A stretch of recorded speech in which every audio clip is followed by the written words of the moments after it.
인사해 주십시오. 큰 은혜 받으십시오. 오늘은 6.25 민족화해주일입니다. 6.25 전쟁은 1950년 6월 25일 새벽 4시경 북한이 암호명 폭풍 224라는 그런 계획에 따라서 한반도 전역을 선전포고 없이 기습 남침해서 발발한 전쟁입니다. 1953년 7월 27일 정전협정이 체결될 때까지 3년 1개월 하고 3일간 이어진 전쟁은 수많은 인명피해, 재산피해는 물론 그야말로 동족 상잔의 비극이 있었습니다. 지금도 그 아픔이 가라앉지 않고 있죠. 사실 이 피해가 컸던 것은 자유주의 진영과 공산주의 진영 간의 대리전 양상을 띠고 있었다는 거죠.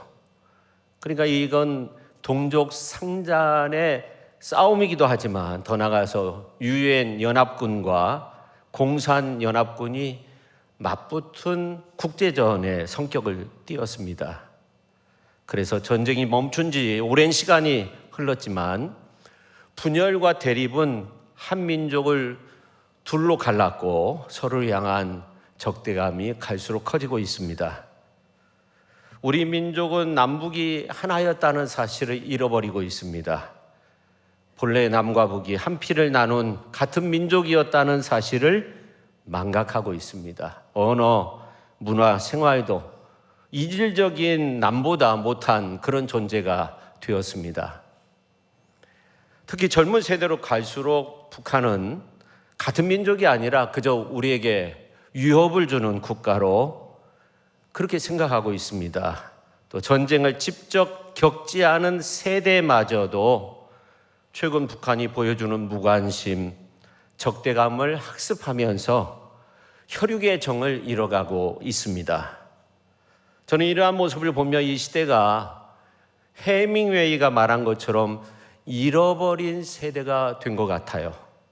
해밍웨이가 로스트 제너레이션, 잃어버린 세대라고 말한 것은 제1차 세계대전 이후에 그 전에 어떤 도덕적 가치, 명예, 애국심, 낭만적 이상 이러한 것들이 거짓이라는 것을 느끼게 돼요. 사람들이 죽어나가는 이러한 모습을 보면서. 그래서 로스트 제너레이션이라는 그런 말을 사용했습니다. 이 시대로 보면 코로나 이후 인간만이 할 수 있는 고유 영역이 AI에 의해서 이루어지고 있고, 그래서 인간은 무엇을 위해서 살아야 하는가? 어떤 일을 해야 되는가? 이런 질문에 답을 찾지 못하고 결국 길과 진리와 생명까지도 잃어버린 가운데 헤매이고 있는 그런 모습들이 너무나도 많이 있습니다.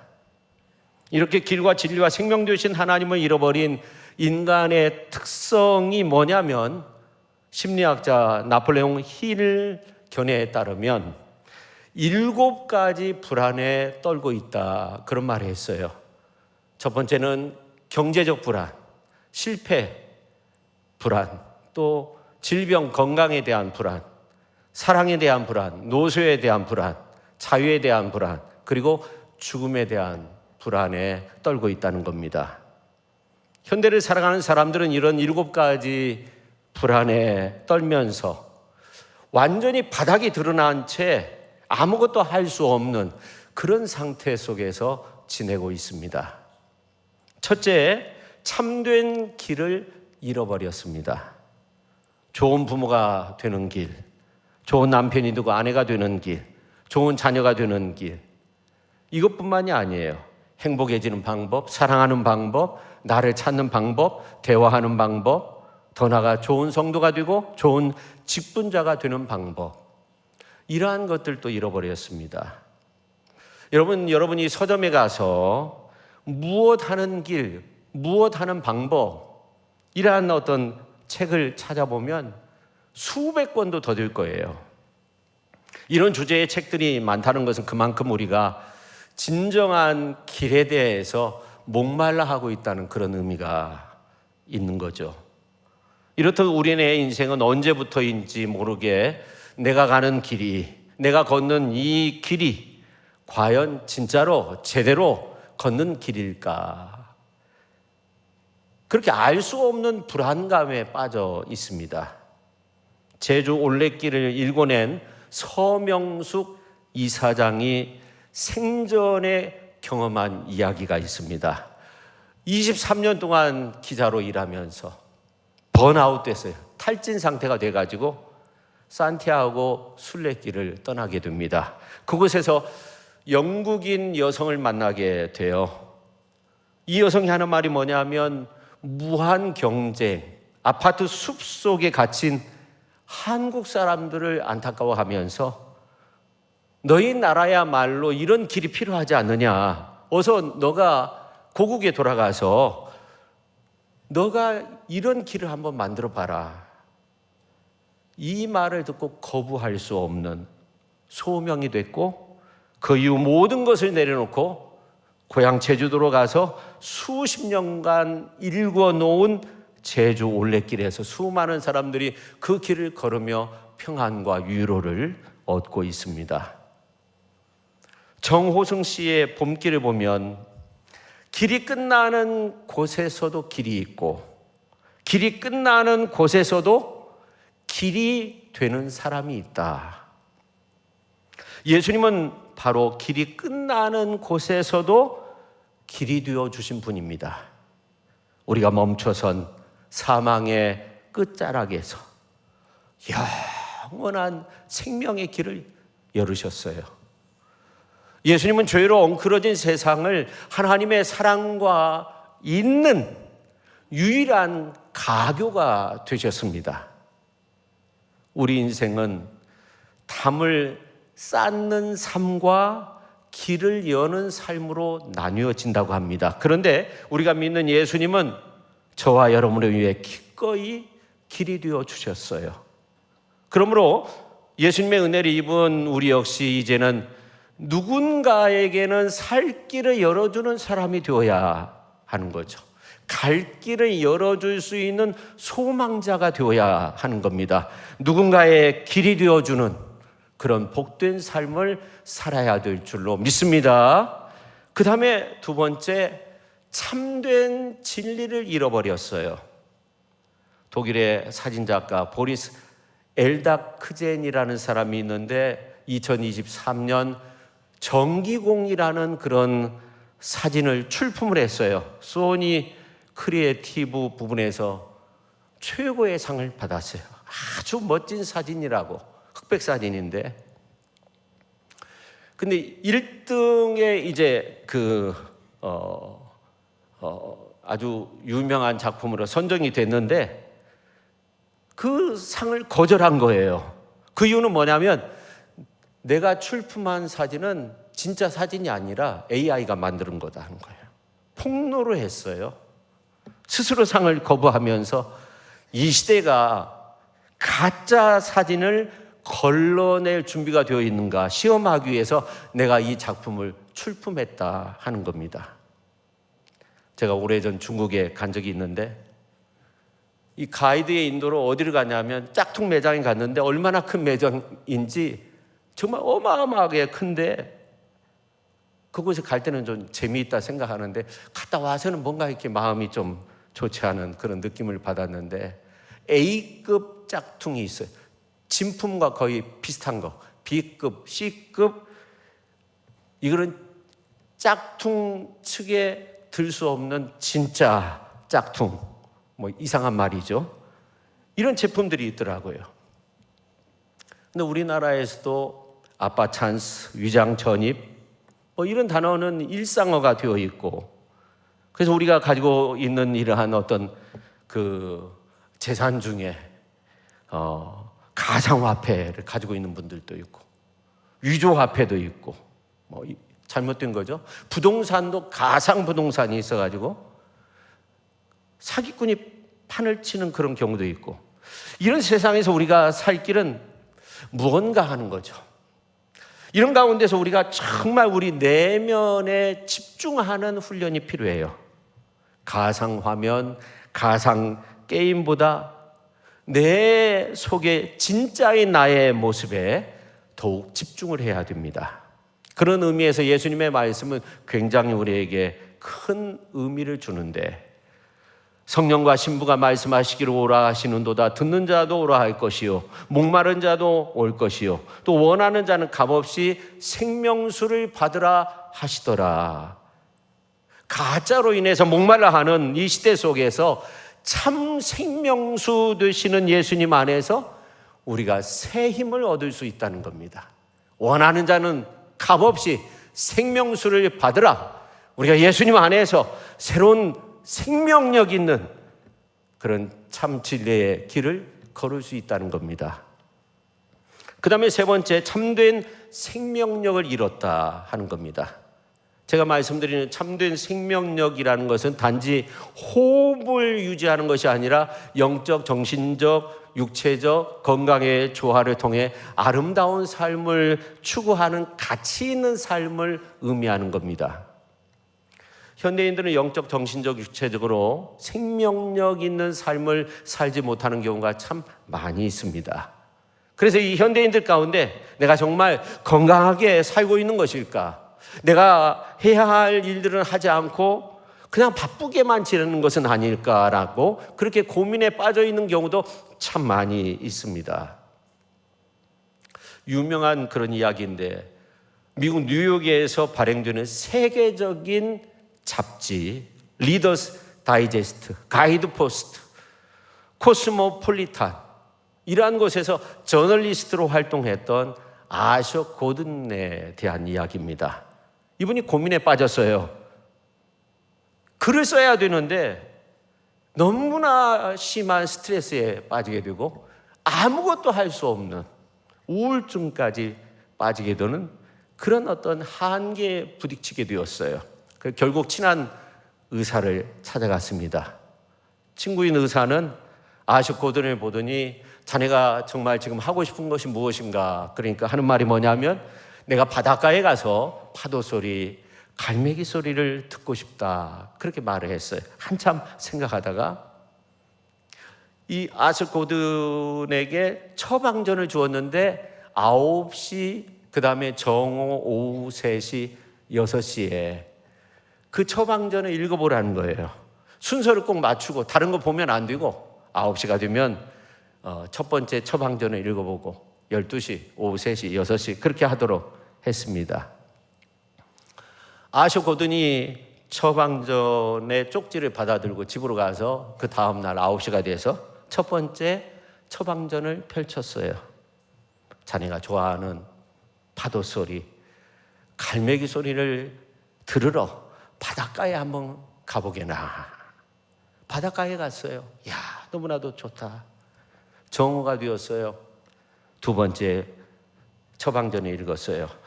자네가 사는 동안 행복했던 때를 한번 생각해 보게. 지난 날을 회상하기 시작했어요. 행복했던 때를 기억하면서, 야, 인생이라는 것이 그저 슬픈 일만 있는 것은 아니구나. 그렇게 생각을 하고 오후 3시가 됐어요. 세 번째 처방전을 꺼내서 읽으니까 인생의 의미에 대해서 다시 한번 깊게 생각을 해보게나. 그래서 모래밭에 앉아서 인생의 의미, 동기이라는 것들을 생각하게 되었습니다. 그때 그는 하나님을 생각할 수밖에 없었습니다. 하나님이 왜 나를 이 땅에 보내셨을까? 무엇인가 내가 또 할 수 있는 일이 있을까? 그리고 6시가 되었어요. 마지막 처방전을 폈어요.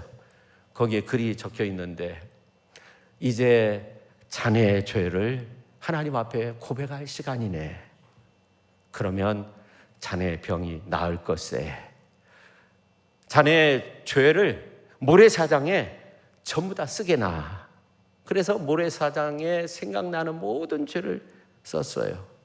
하나님, 제가 제 욕망을 위해서, 출세를 위해서, 그것만을 위해서 살았습니다. 하나님, 평생 다른 사람에게 상처 주며 살았습니다. 하나님, 저는 지금 혼자입니다. 아무것도 없는 것 같습니다. 구원에 대한 희망도 없습니다. 하나님, 저는 이웃을 사랑하지 못했습니다. 방탕한 생활을 했습니다. 울면서 모래사장에 글을 써 내려갔습니다. 죄 허물, 상처 입은 거, 죄된 거 일일이 다 기억하면서 다 기록을 했어요. 근데 밀물이 마침 들어오면서 그 모든 글씨가 하나씩 그 밀물이 이렇게 하나하나 들어올 때마다 지워지기 시작하는 거예요. 모든 그 글이 다 지워졌어요. 그때 그는 하나님을 찬양할 수밖에 없었습니다. 파도가 내 모든 죄악을 쓸어 가듯이 하나님께서 내 모든 죄를 다 씻어주시는구나. 내가 예수님께 이렇게 소중한 사람이었구나. 내 죄를 용서하기 위해서 예수님이 십자가상에서 피 흘려 죽으셨지. 그리고 돌아서는 순간 갈매기 소리를 다시 한번 듣게 돼요. 근데 그 모든 것이 파도 소리, 갈매기 소리가 하나님을 찬양하는 소리로 들리는 거예요. 그 파도 소리를 들으며 십자가에 달리시고 죽으시고 부활하신 예수님을 만나게 된 거예요. 저도 이번 울릉도 독도를 다녀오며 아주 특별한 하나님의 사랑을 체험하게 되었습니다. 하나님이 우리나라를 이렇게 아름답게 만드셨구나. 저는 울릉도에 대해서 어떤 정보가 전혀 없었어요. 저는 중국 장각의 천문산 이러한 것만 생각했지 우리나라에 이렇게 아름다운 곳이 있다는 것을 듣지 못했어요. 그리고 언젠가 고성 앞바다에서 그 에메랄드 그 진한 바닷물을 본 적이 있는데 그 바닷물 색깔을 이렇게 바라보며 그야말로 하나님이 만드신 그 세상 속에서 힐링을 했어요. 가이드가 이런 말을 해요.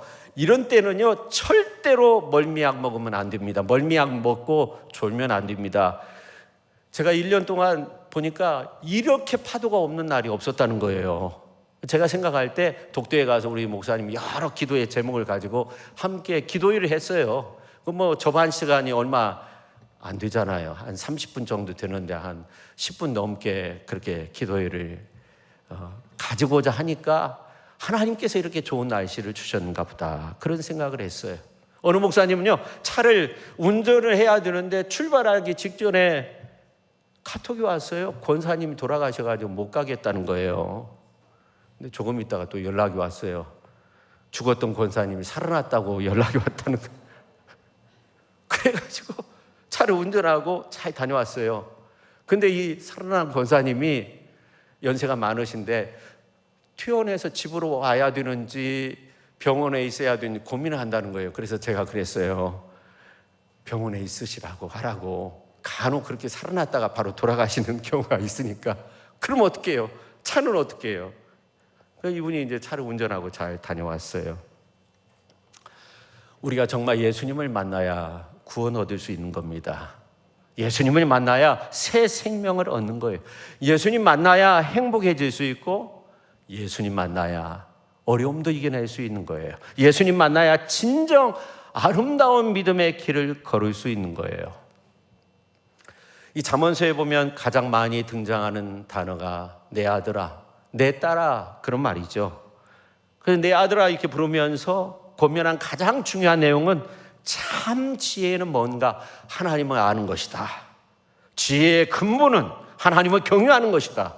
그렇게 말씀하고 있어요. 마르틴 루터도 이런 말을 한 적이 있습니다.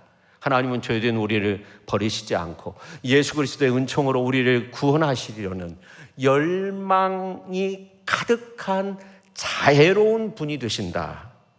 그런데 참된 지혜는 그런 하나님을 아는 것이 참된 지혜이다. 호세아서에 있는 말씀을 보니까 나는 인애를 원하고 제사를 원하지 아니하며 번제보다 하나님을 아는 것을 원하노라. 여기서 하나님을 안다는 것은 하나님 경외와 함께 하나님이 보내신 독생성자 예수 그리스도를 잘 알고 믿고 따르는 것을 의미합니다. 하나님은 사랑 없는 제사보다 인자와 사랑을 더 원하시고 하나님은 모든 것들을 태워드리는 번제보다 하나님을 아는 것을 더 원하십니다. 그런데 첫사람 아담부터 하나님의 기대와 소망을 헌신짝 버리듯 버렸습니다. 우리가 창세기에 있는 말씀을 보면 동산 각종 나무의 열매는 내가 임으로 먹되 선악을 알게 하는 나무의 열매는 먹지 말라. 내가 먹는 날에는 반드시 죽으리라 했어요.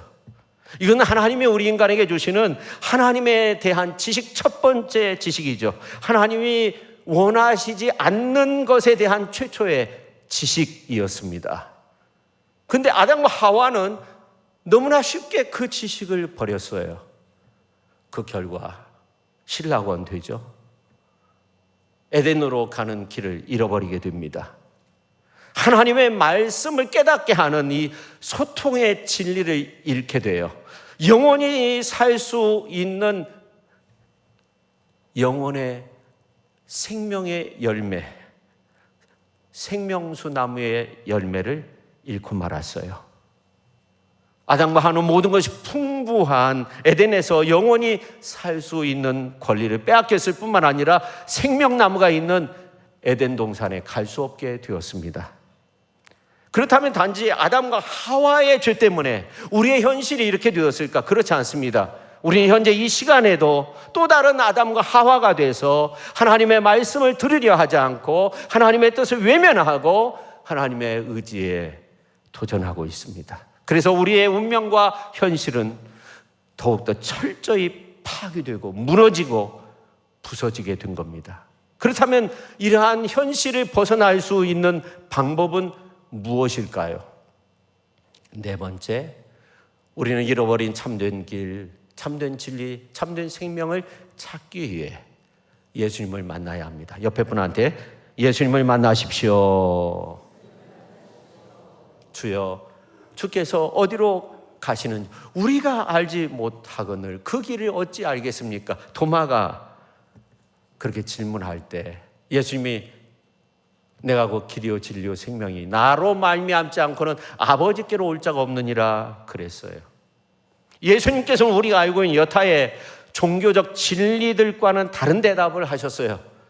어떤 종교는 참된 길과 진리 그리고 생명을 얻으려면 고행의 길을 가야 된다. 고행의 길을 가르쳐 줍니다. 어떤 종교는 자신들이 믿는 경전을 따르며 그것을 지키는 것이 그 방법이라고 그렇게 가르쳐 주기도 합니다. 그런데 예수님은 다릅니다. 예수님은 참된 길을 찾아 헤매지 말라. 내가 곧 그 길이다. 참된 진리를 알기 위해서 머리 싸매고 고민하지 말라. 내가 곧 그 진리다. 참된 생명을 얻으려고 시간과 재산을 탕진하지 말라. 내가 곧 그 생명이라고 그렇게 말씀하시는 거예요. 예수님은 우리에게 내비게이션처럼 그냥 가르쳐 주기만 하고 끝나는 분이 아니에요. 여타 다른 종교 지도자들처럼 단지 진리를 전해주는 그런 모습으로 끝나는 것이 아니에요. 생명과학자처럼 우리 인간의 생명을 연장시켜 주는 것으로 끝나는 분이 아니에요. 예수님은 자신이 길이고 진리고 생명이라고 그렇게 선언하고 있는 겁니다. 그러나 예수님은 에고 에이미 내가 곧 길이요 진리요 생명이다. 이 말씀으로 멈춘 것이 아니에요. 오늘 23절에 있는 말씀을 보면 사람이 나를 사랑하면 내 말을 지키리니 내 아버지께서 그를 사랑하실 것이요 우리가 그에게 가서 거처를 그와 함께 하리라. 참 놀라운 말씀이에요. 이 말씀을 우리가 묵상하다 보면 예수님이 가시는 길의 최종 목표는 영원한 코이노니아라는 것이죠. 코이노니아, 영원한 그 거처. 거기에서 내가 함께 하겠다. 우리가 가서 그 거처를 그와 함께 하리라. 예수님의 말씀 아닙니까? 성도 여러분, 믿음의 길을 걷는 우리는 예수님과 하나가 되어야 합니다. 우리의 거처, 영원한 하나님의 나라로 인도하는 길은 예수님 자신이에요. 예수님과 내가 하나가 되어야 돼요.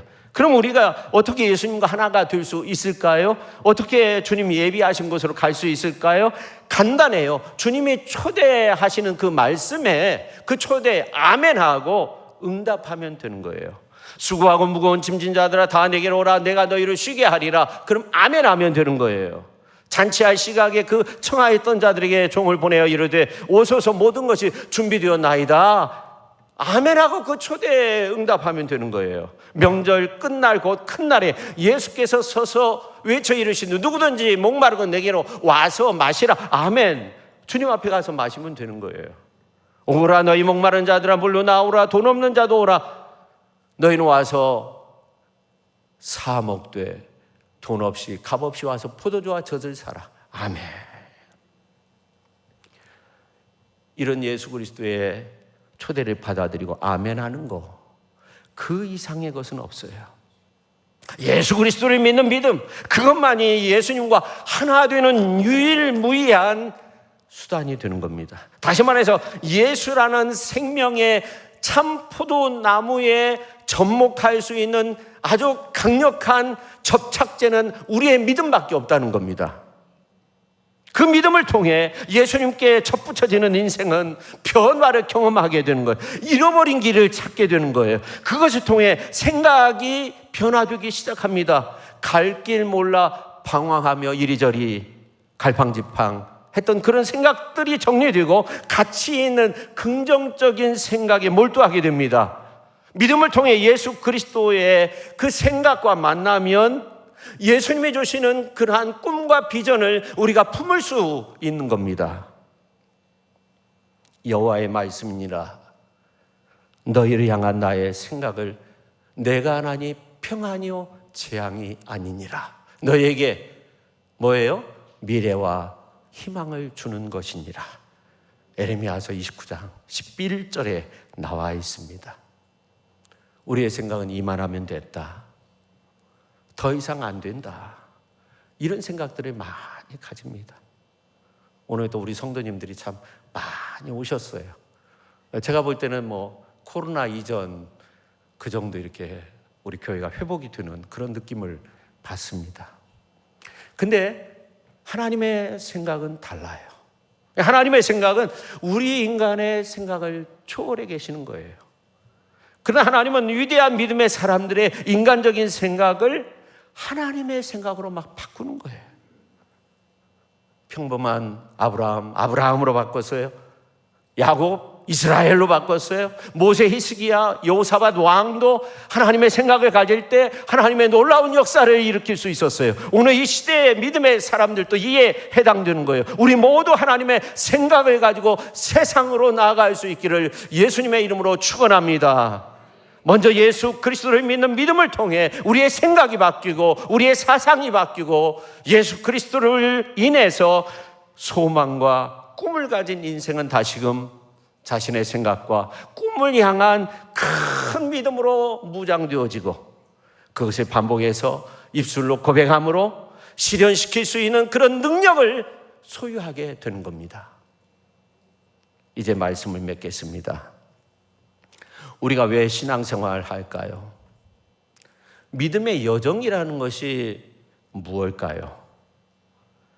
사실은 잃어버린 나를 찾는 거예요. 근데 어떤 경우는 너 때문에 나를 못 찾아, 그런 경우가 있어요. 여러분 한번 생각해 보세요. 우리가 나이가 들수록 너 때문에라는 생각을 많이 해요. 자식 때문에, 아내 때문에, 남편 때문에, 저 사람 때문에, 환경 때문에. 이것은 우리 안타까운 자화상의 모습이에요. 근데 지금 우리가 처해 있는 현실을 바꾸기 위해서는 우리는 먼저 무엇을 해야 할까요? 가인이 하나밖에 없는 형제 아벨을 죽이고 뭐라고 합니까? 내가 내 아우를 지키는 자입니까? 여러분 가만히 생각해 보면 이 말이 굉장히 무서운 생각들이 그 속에 가득 차 있는 거 아닙니까? 하나밖에 없는 아우를 죽이고 아벨을 죽이고 하나님이 네 아우 어디냐? 내가 내 아우를 지키는 자입니까? 무서운 생각이 있는 거예요. 이 말처럼 우리는 정말 표현할 수 없는 무서운 모습으로 꽉 차 있어요.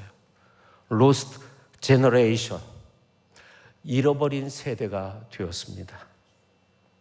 저는 우리 세대 형제 관계 속에서 방성되곡한 이 요셉의 모습이 없으면 구원이 없다고 생각합니다. 왜 구원이 없어요?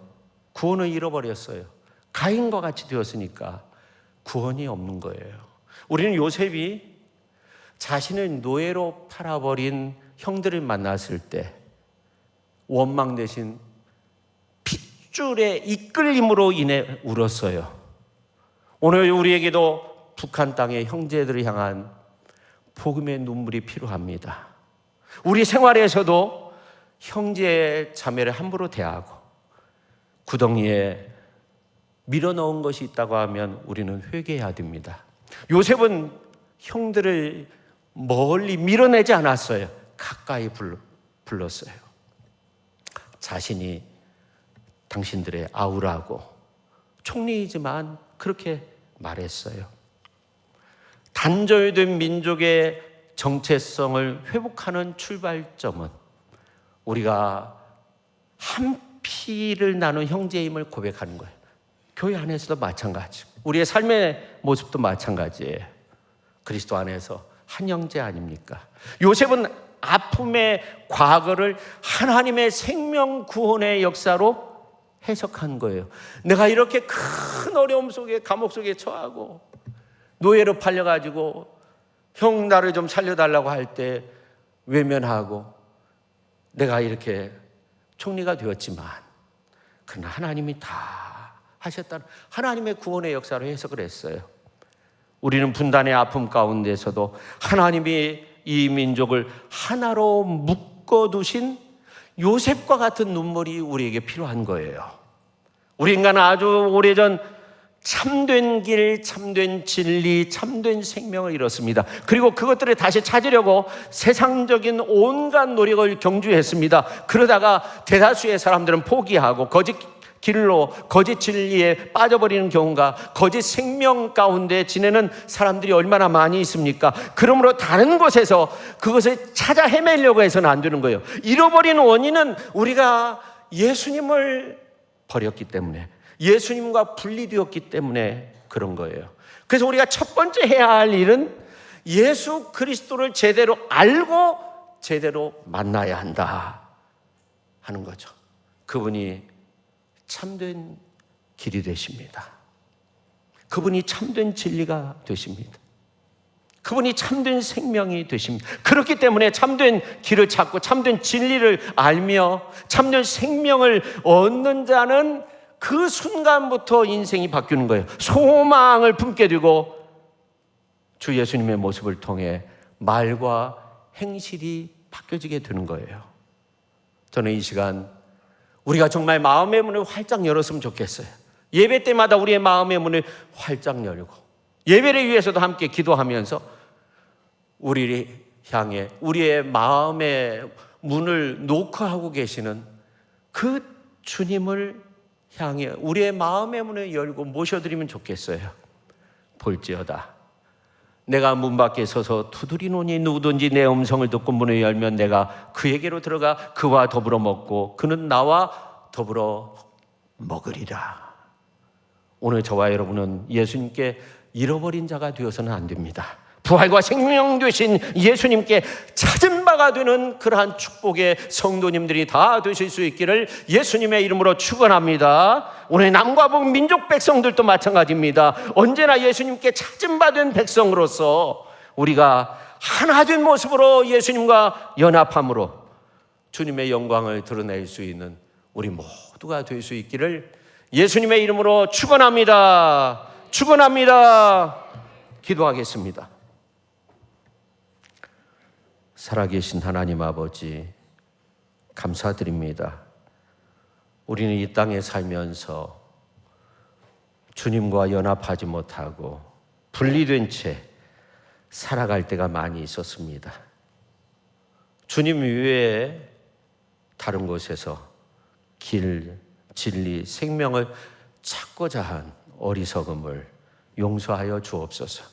우리가 예수님과 늘 함께하기 위해서 마음의 문을 열고 주 예수님을 성령 안에서 모셔드리고 내주 교통하시는 그 성령의 은혜 속에서 우리가 살아서 주님이 내 안에서 내가 주님 안에서 참 기쁨과 참 영성을 회복하는 그런 훌륭한 믿음의 사람들이 다 되게 하여 주옵소서. 예수님의 이름으로 기도하옵나이다. 아멘.